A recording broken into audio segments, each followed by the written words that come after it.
All right, guys, good morning and happy Monday. Hope you all had a good weekend.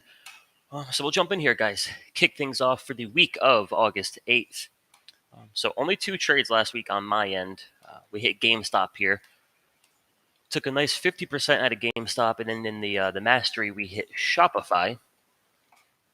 I think might have some more upside here. But we also hit Shopify for a nice 80% return. So we're looking for more trades like that this week. What we're looking for is something trading at that daily 21 EMA with the lower time frame big three buy signals. That can trigger that push towards plus 2 ATR. So we're looking for more trades like that. The difficulty right now, pretty much the whole market. A few things on the watch list in terms of, hey, here's a good setup. But for a lot of the market right now, we are a little bit extended. So the S&Ps are up here at plus 2 ATR. The QQQ, XLK, the SMH, the Apples, the Amazons, the Nvidias. So as a general statement, kind of waiting for a flush in the market. So I think the big question this week with the S&Ps, and the futures are up a little this morning. S&P's up about 0.5%, and the QQQ up about 0.7. So I think the question for this week is, before we get that inevitable little dipperoo, could the S&Ps possibly trade towards 420? The big lucky number. A push up here towards 420 probably triggers all the stops back here, meaning anybody getting short into that rally, they're probably putting their exit orders somewhere up here around 420. So there is a potential we get a little bit more upside. Maybe the S&Ps are on a mission here to trigger those stops. Then maybe we get the flush. The major thing to watch here, for those of you with the big three indicator, keep in mind the S&Ps, the Qs, a lot of the leadership right now, a little bit neutral. So think in terms of momentum and then exhaustion of that momentum. You got to imagine a bunch of sell signals, a bunch of bearish momentum. That can trigger the flush from the 21 EMA down here towards -2. It's not so much that we go bullish. That triggers that move back to that 21 EMA, the reversion to the mean. It's just more so the exhaustion of all that bearish momentum. So in terms of playing a bit of an uptrend, and granted, this is all short term, but for now, it behaves like a bit of an uptrend. The major thing to keep in mind is up here at 2 to 3 ATR, there is that growing probability that eventually we're going to run out of gas here, probably flush back down towards that 21. So for the S&Ps from head to toe, we are pretty neutral here, which just kind of tells me possibly the easy part of the move is over, and the momentum might be dying down a little bit. We don't have to go bearish to get back down to that daily 21 EMA. Rather, the bulls basically got to run out of gas. And a lack of buy signals, even on the lower time frames, kind of your first heads up here that might be reaching a point of a little bit of exhaustion. So from that perspective, if we look at the futures here, futures paint a different story. S&P 500 futures have the 2-hour, 1-hour, 30-minute, 15-minute, 5-minute buy signal. Yeah, we're a little bit extended based on the rule of thumb, but that doesn't show any signs of stopping just yet. So the S&P is looking pretty good here on the futures and the Q-tips here. And imagine we got a few 2-hour down to the 5-minute big three buy signal. So as long as that's the case, we'll see what the SPY and the QQQ look like here at the open. But as long as that's the case, guys, yeah, we might be a little bit overbought. But if we continue to be bullish from the ground up, I think that points towards a little bit more upside here. So things to watch today. But as far as a few different trade ideas, in terms of, hey, here's that, the go-to setup, what I think is the perfect trade, or my favorite trade, I should say, it's always going to be something trading at the daily 21. So if you look at our last 8 to 10 trades, different stocks, of course, but it's essentially the same exact trade. We're getting long shop at the 21. We got long XLE at the 21. We got long the Zoomster 2 weeks ago. at the 21 EMA, over and over and over again. That's a trade we're looking to rinse and repeat. Find something at that daily 21 and get lower time frame buy signals. Then we're looking for a push towards 2 to 3 ATR. We're putting our exit under that daily 21. And as of late, we've been buying the Delta 70 calls, giving that trade a good 2 to 3 weeks till expiration. So in terms of, when are we going to have a lot of these setups? And really, when are we going to look to get most aggressive? Usually that's going to be when the S&Ps and the QQQ, the market itself, is basically giving you the same setup. So that's what we had a couple of weeks ago. Got the first initial rip. You got the back test. The back test held. Then you're getting 5-minute, 15-minute, 30-minute buy signals. That triggers the push up there towards +2.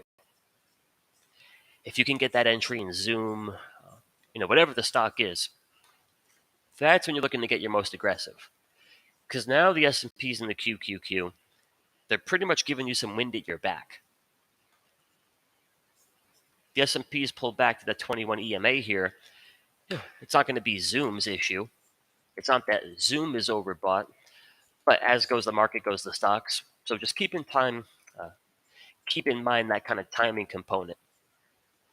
There are a few good-looking setups, but at least have the understanding. Zoom's not extended, but if you buy some calls on Zoom today, ideally when you get a few buy signals, but you buy some calls on Zoom today, and then over the next 2 to 3 days, the S&Ps and the Qs all pull back to the daily 21. You're probably going to see Zoom trade a little bit lower. Going to take a little bit of heat, so I think that's the most important thing to keep in mind. The bulls have definitely made some progress.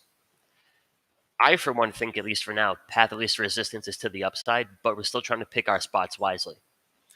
So be a little bit bullishly cautious, if that makes sense. But as far as a few things here on the watch list, guys, 2 different watch lists: the buy the dip watch list, then the watch list of things that are, giving us the go-to trade. Shopify from last week. Now Shopify is kind of on the buy the dip watch list.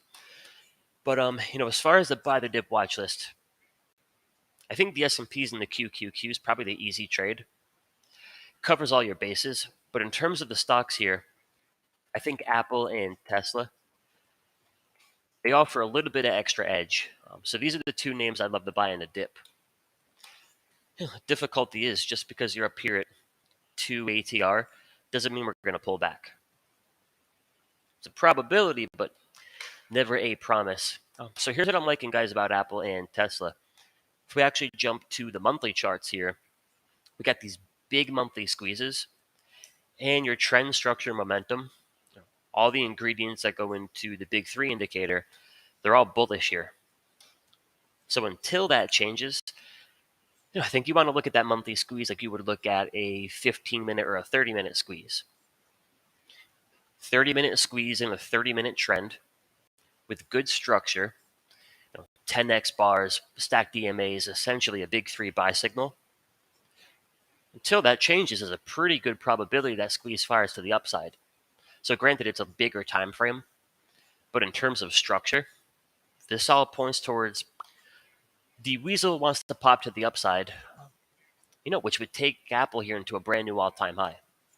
So an interesting perspective, where we've kind of been in a downtrend in the short term, December up until recently, really, the monthly chart never went bearish.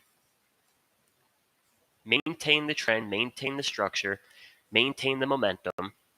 This, at least for now, all kind of looks like, hey, you made a crazy-ass push.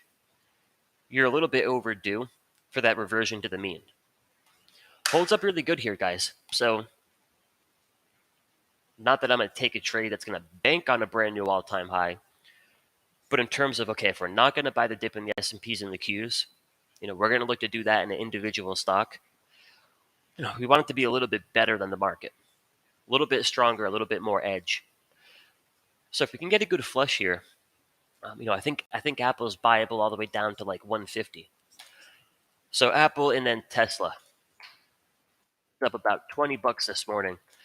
Pretty much the same thing, guys. To some extent, the daily charts of both Apple and Tesla, they do look pretty similar to most of the market. But that old monthly chart, the old monthly chart, it's as bullish as possible. Right? And even though in the short term, we've kind of been in this 8-month downtrend, structure was never anything but bullish. Stacked EMAs, 10x bars. If we had a monthly buy signal for the big three indicator, we would have a monthly buy signal. So pretty much, right? Never guarantees, just probabilities. As long as that monthly squeeze fits that bullish criteria, the odds would favor that squeeze fires to the upside. So pretty much for Tesla here, monthly squeeze fires to the upside, monthly squeeze fires to the upside. Here's the big whopper. Big monthly squeeze fires to the upside. Here we are again. Now, if at any point Tesla is trading under the monthly 21, we no longer have positively stacked EMAs. Pretty much we don't have a monthly buy signal anymore. Well, then I've got no reason to think that fires to the upside. But for now, guys, it's all a little bit bullish there on that big old monthly chart. So in terms of buying the dip on Tesla, again, we're going to gap up, at least for now, a good $20 this morning. I think it's got good structure here in the short term, all the way down to that daily 21. So we'll see how this week goes. But we did take a nibble here in the mastery last week. So pretty sure I got it in the analyze tab. Yeah. So on Friday before the close, we bought the 950 1000 call debit spread. So out the money, of course. But in terms of percentages here, guys, say you've got just easy math, right? And the math you want to focus on is percentages. So, in terms of the risk reward in this kind of trade, say you've got a $100,000 account and you risk 2.5% of your account on this trade. So 2,500 buckaroos. If Tesla could make a push to a new high, a new recent high, not all time, I would take a push to all-time highs. But if Tesla can push back towards 950, in terms of risk versus reward on a percentage basis, in 950 you're up about 5,500 bucks. So on a $100,000 account, you're risking 2.5%, and at 950 you make about 5.5%. And of course, with an on-the-money debit spread, the further she goes, the crazier it gets. So in the event Tesla were to push to the big 1,000 here, you're making like a 12% return. So I took the trade with a 5% position size, which is what I'm doing for every trade moving forward. Now that we got the big three, in terms of the math on a 5% position, at 950 you're up about 10% on your account. At $1,000 you're up about 22%. So good risk reward, but if the S&Ps and the Qs pull back from here, I don't think Tesla can buck the trend. It could, but I wouldn't bank on it. So looking to buy the dip in Tesla and Apple. And then as far as a few of the textbook clean setups, guys, if you check out ARC here, not Noah's ARC, Kathy's ARC, good looking daily squeeze. Now, like everything, this requires the market continues to trend higher throughout August into September. But if that is the case, I think ARC here could be gearing up for a pretty good push. So I think the easiest way to do the ARC trade, you buy some calls on ARC, or the biggest holding here is Zoom. So as far as the dynamic we're looking for ideally a daily squeeze. We're looking for something trading on top of that daily 21. And then we're looking to get long. Right? We pulled the trigger when we get some buy signals on the lower time frames.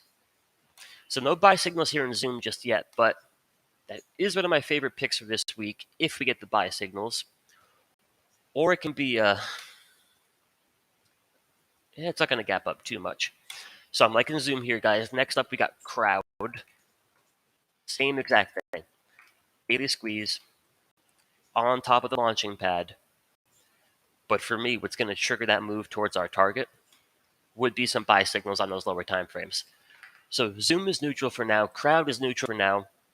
Then if you check out Dollar General, big DG, daily squeeze, on top of the 21, 15-minute, 5-minute big three buy signal. So from the ground up, it's starting to show signs of life. That's what can trigger that push towards your target. So we got Zoom, we've got Crowd, we've got Dollar General. I think another clean one here is actually Bank of America. Obviously not an ARC component, but in terms of, the go-to trade. No daily squeeze, but we're on top of that daily 21. So get your first initial push. First back test holds good support. 30-minute, 15-minute big three buy signal. And that 15-minute being bright green, that tells us we got the squeeze here as well. So that's pretty sharp. And then a couple more here, guys. We'll jump into the chat. As far as the buy signals, GameStop here, lighting up like a Christmas tree, almost a full bull stack. 4 hour down to the 5-minute. So we had a nice trade here last week. I'm not going to chase it. To me, this has kind of made the easy move.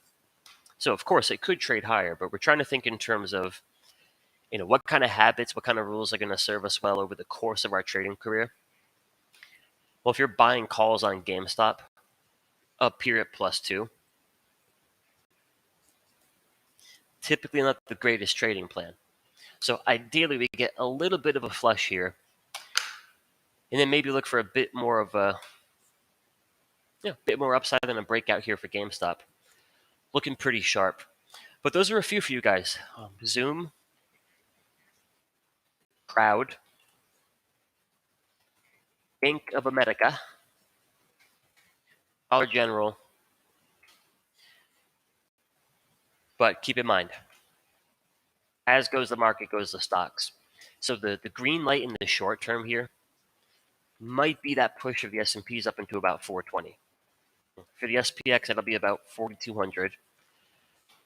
Yeah, you might be looking at a man on a mission here. Got to go a little bit further, trigger all those exit orders. Then maybe we get the next buyable dip. But that's how I'm seeing things for now, guys.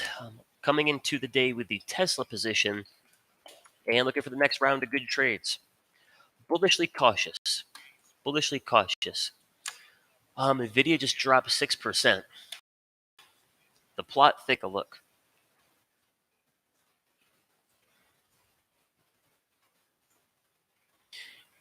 Yeah, pretty good flush here. Anything with the chips, Bill? AMD 99 pre-market. See Micron, down about $1. Broadcom down about $6 or $7. 544. Yeah, we'll see what that's all about. I'm inclined to want to buy it. Again, no context of what's going on. But yeah, if this can dip back to that 21 EMA, then hold support and get some buy signals, might be a good buyable dip there. Okay, all right. They're what are they doing? Issuing earnings ahead of warnings? That'll do it. That'll do it. Yeah. Good morning, guys. Good morning, guys. Yeah, Chaz, you're telling me. Granted, I don't. It's a weird spot to be in. Like, okay, if the market just continues to rally from here, Tesla trade probably works out. At the same time, though, I'm going to get a lot more trades, more opportunities to make more money if the market could just kind of take a bit of a chill pill. So maybe in a perfect world, we rally to 4,200. Tesla rallies to 950. Then we get the pullback. In a perfect world. Oh, yeah, one other thing I wanted to cover with y'all. Just as far as something to keep an eye on. The dollar is still being a little bit stubborn here. So if the dollar can finally throw in the toggle, we can get a pretty good flush.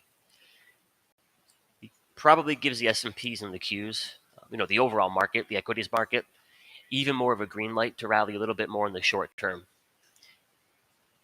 If the Dixie kind of hangs out here above that 21, then it starts to turn the corner back towards those highs, you probably look for a little bit of a...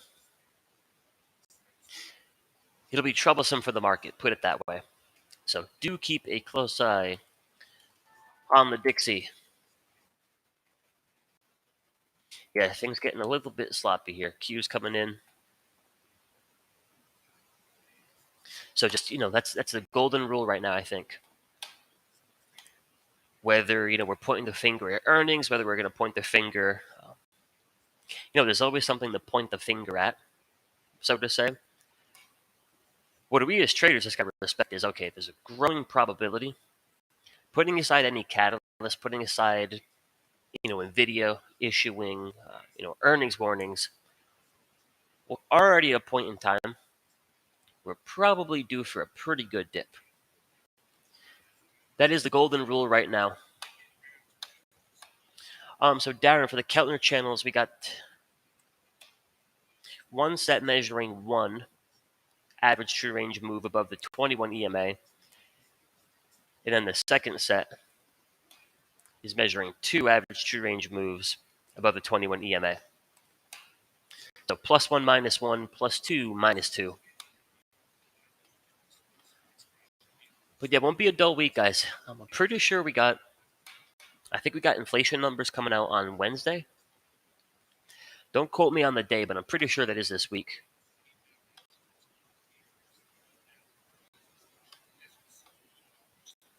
Yeah, definitely want to keep an eye on the VIX as well. Definitely keep an eye on the VIX as well. Hugo, I won't get short until I have my sell signals. Good question. But when I have my sell signals, that'll tell me path of least resistance is to the downside. Now, some traders are good at playing both moves. The move away from the 21, and then trying to short the move back to it. Just for me personally, the focus and the success has always been on the trades playing the move away from the 21. So, for example, on the Qs, like when we have those sell signals, path of least resistance is to the downside. Just me personally, I'm a lot more interested in shorting that rally, taking that trade in a direction of trend structure momentum, as opposed to trying to catch that bounce back to the 21. Now, the nice thing about those trades is, like in the current example, if you could buy some puts on the QQQ and time that move back down to that daily 21, those can turn into some pretty big trades just from the implied volatility. Now, if you can really time it, you're buying those puts and they're dirt cheap. Then if you catch the flush, those puts explode because of, of course, a directional move. But at the same time, they're getting all kinds of pumped up with IV. My preference is, though, hey, let me watch the bulls basically drop the ball, this structure fall apart. Then I'll look to short when we have the sell signals. But listen, guys, I'm a bit on borrowed time this morning, so we'll do this on Wednesday. Wednesday, we'll hang out for a little bit longer. I owe you guys a good 10 minutes or so. But I got to cut you loose here. I got to jump in the gold room in a few minutes. But be patient this week, guys. Whatever your trading strategy is, have your rules, have your criteria. Make sure you stick to it this week. Always pick your spots wisely. But I'll talk to y'all later. Hope you found it helpful. Be disciplined today, and I'll talk to you soon. Thanks, guys. Always appreciate the time.